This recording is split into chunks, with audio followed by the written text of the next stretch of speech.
Representative Steve Scalise, the House GOP whip from the great state of Louisiana.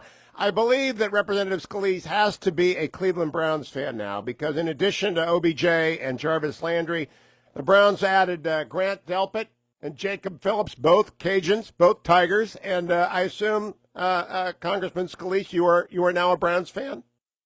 It's great to be with you.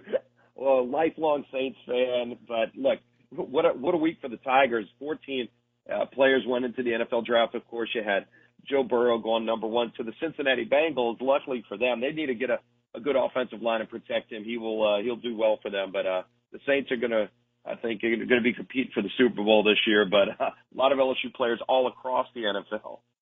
Now look, Congressman, I just gotta, I have to be straight with my audience. The Saints might make it to the Super Bowl, but they're going to run into OBJ and Jarvis and now Grant and Jacob as well. And so your Tiger loyalties have got to be in Cleveland.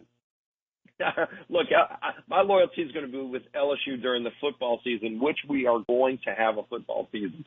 But I'm going to be with the Saints. The Cleveland would be lucky to make it in there, but I'd be rooting for the Saints over Cleveland. All right. We'll have some LSU players on our roster too, by the way, on the Saints. So. Well, the LSU didn't do so badly, but of course Ohio State dominated the draft again. I just point that out, Congressman. Let's get to the serious stuff. Phase 4 is coming. Democrats would have you believe that the states just need a bunch of money. I talked to Leader McConnell last week and got Governor Cuomo all upset because I think in any Phase 4 you've got to give states some authorities like bankruptcy code authority because they just can't expect people to pay for that stupid train in California if they don't live in California. Well, and look, what was missed in that interview that you did with Mitch is Mitch talked about all the money that's already out there. There's, like you mentioned, trillions of dollars have been passed, and only a liberal state that had already had their own problems prior to COVID-19 would be talking about more money as Congress was on the verge of voting for another bill that had over $400 billion in aid to our small businesses who are struggling, to hospitals who are struggling. And we're also the president's talking on down about having hospitals do elective surgeries again, which, by the way, that's something that's critical to people's public health. Left out in this discussion about health as it relates to finding a cure for COVID-19 and better ways to deal with social distancing is that there are millions of people that aren't getting colonoscopies and mammograms and other life-saving procedures that would find something early that could ultimately save their life. Those things aren't happening, and those things need to happen. People need to be taking care of their public health as it relates to other things too. And so we need to be doing all this at the same time, but not talking about bailing out states that already had problems before COVID-19 because they were mismanaged, because they have high taxes. You go look at those states you mentioned, California, New York, New Jersey, people were leaving those states in droves. Businesses were leaving those states in droves. Prior to this, hopefully they'll learn lessons as they're working to recover and get their economies back after this tragedy. You don't want to see anybody have to go bankrupt, but give them the tools to hang on. And the tools to hang on are not going to be bailouts from the federal government. It's going to be realigning and fixing the problems that you had prior to COVID-19 that were creating millions of people wanting to leave your state. And I want to be clear, I've been a fan of Gavin Newsom, and I don't often say great things about him. I've been a fan of Andrew Cuomo. I think Governor Murphy in New Jersey, they've all done a good job, but they're running into a structural problem. California has a $10 billion reserve program. They've got $18 billion in aid coming, but they've got $10 billion in bond debt for a train that's never going to get built. They've got an unfunded pension liability that is staggering, as does Connecticut, as does Illinois, as do many of these states. I just think, as you said, you've got to give a toolbox to these states, and some of them are going to have to do what my beloved Orange County had to do, which is go through reorganization. It doesn't mean the end of the world. It just means a tool. And, of course, Andrew Cuomo started pounding the table talking about donor states, and I understand the politics. That's what New Yorkers do. The president does it, too. He yells at Mitch McConnell. But really, when you talk to your colleagues, they don't expect us to bail out municipalities and states that can't manage a ledger, do they? No, they don't. And again, lost in this is one more thing, and that is in phase 3. We just passed 3.5 in the CARES Act, which was passed weeks ago. There was $150 billion 4 states. And in Yep. fact, that money just got to New York last week. So Andrew Cuomo hasn't even had the opportunity to spend the bulk of the billions of dollars that he got out of that tranche of money. And again, instead of talking about what you're going to spend more money on in another bill that may not come, you should be focused on spending properly the billions that you literally just got in your bank account. And let me throw this suggestion out there, you, because this is something, look, I come from New Orleans. We've had a lot of tragedies over years. And I remember after Hurricane Katrina, I was in the state legislature, and there was a civic movement behind this. People, Republican, Democrat, Independent, all across the board, made a commitment that when we rebuilt after Katrina, we were not going to rebuild the same way on some of those same things that were failed prior to Katrina.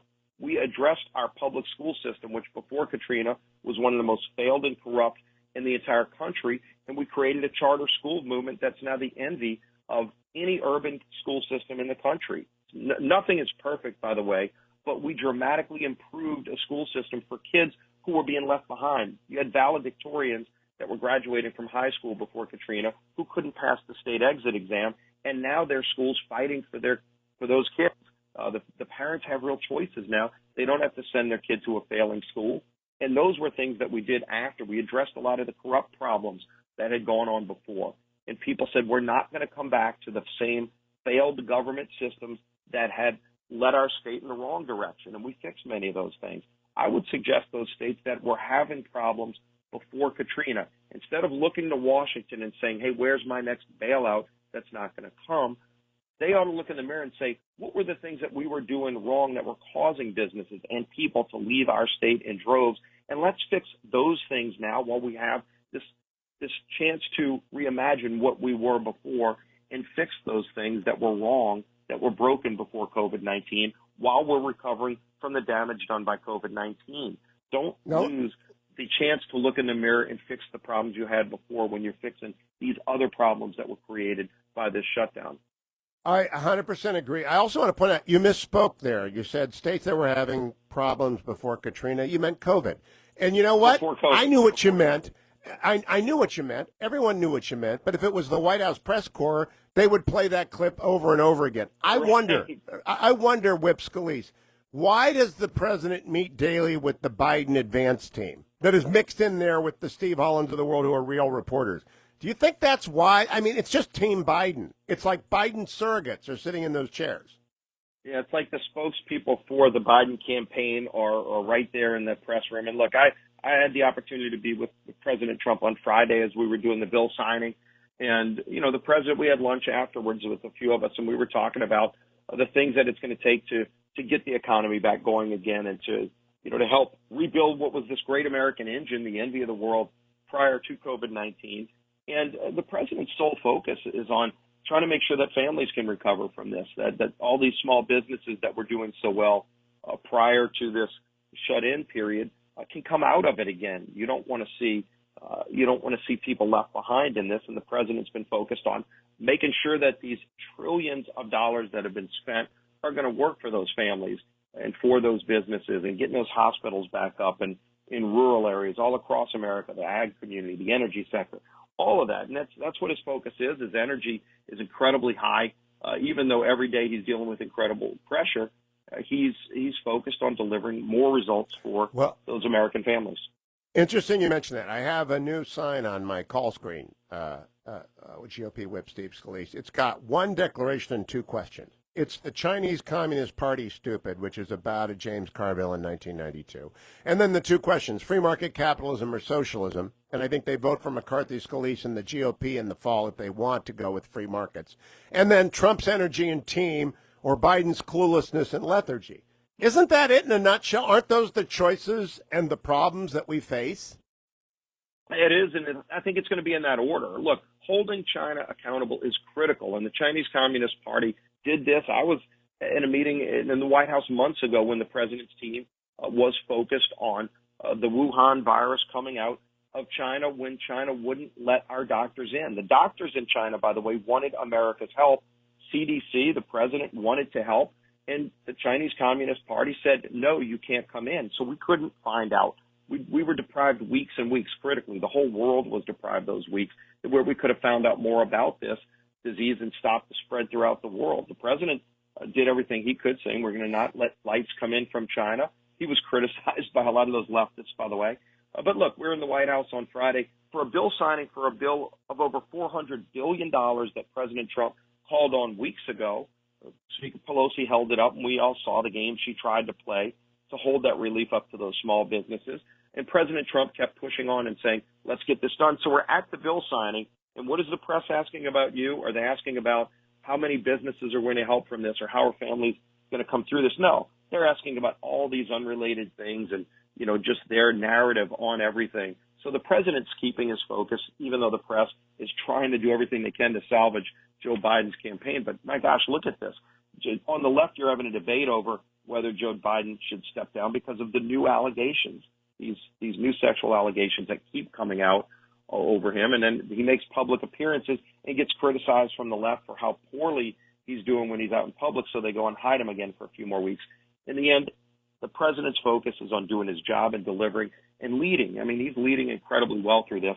That's why I think you're going to see another 4 years of President Trump and a Republican House with a Republican Senate to go and get, as President Trump said, he turned our country and our economy around again once already. He's going to turn our country and economy around a second time to get us through this.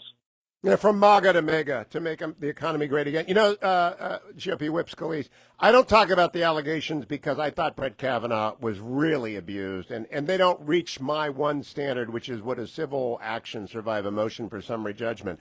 But I am very concerned that Joe Biden is clueless and is lethargic and doesn't come out. 30 seconds. Is he going to be able to get away with not speaking to the press in a press conference kind of style, the way the president ebulliently enjoys most of the time? Well, look, there's going to be a day of reckoning where Joe Biden's going to have to face Donald Trump and the American people on a debate stage. And frankly, I'd like to see a number of debates. And I think people know where this is going to end up in terms of who's going to win those debates. I will predict this. Joe Biden's team is going to do everything they can to try to avoid having debates at all. And the American people are going to demand that the two candidates for presidents of the major parties stand up and face each other before the country and answer real questions, and then have the back and forth. Even though some of the announcers asking the questions will be in the tank for Biden, that's okay, because ultimately he's going to have to stand on his own 2 feet. Well, they ought to demand fairness in the panels as well. Representative Scalise, always a pleasure. Thanks for joining me, and go Tigers in Cleveland. That's your new mantra. Remember that.